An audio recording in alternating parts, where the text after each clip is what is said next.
Takže čus lidi, já jsem Dando73 a jsem tady dneska s prvním vlogem o dění v kanálu Duomens. Je to můj první vlog, tak pro začátek.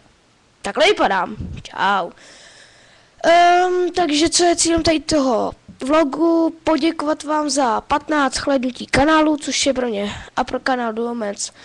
Teda 15 shlédnutí, 15 odběrů, myslím.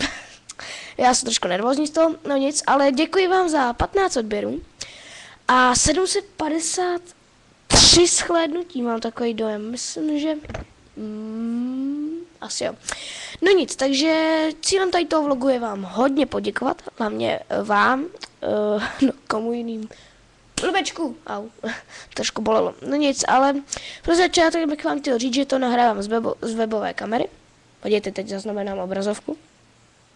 Yeah. Nice. Takže to je moje obrazovka. Máme zase na stylu, tak už jsem tam vidět.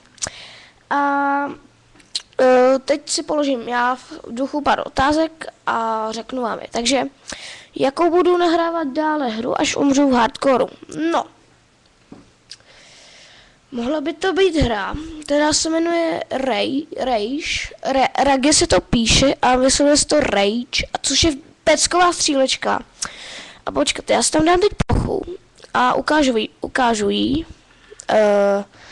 Já nevím, jestli to bude vidět, ale snažím se to, počkat. Jo, tady, jestli to jde vidět, Rage, tady, já nevím, jestli to nebylo moc přiblížený.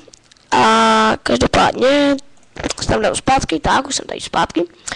A další otázka, kolik mi je let? Je mi přesně 12 let, bylo mi to 9.5. Zase mi někdo volá na mobil, no. Proč teď? No, já to teď neberu, pápa. Ahoj. Tak, je mi teda 12, moje bydliště vám zase ani teď představovat nebudu. Jo, a včera jsem byl na Ozzy Osbournovi, vidíte? Počkáte, já vám ukážu náramek.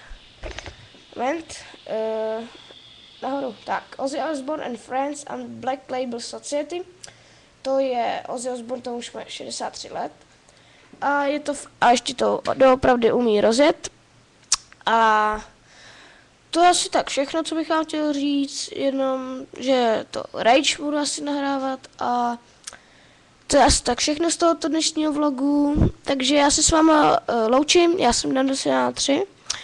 A prosím, zachovejte přízeň tady tomu kanálu. A hlavně se nesmějte. Čau.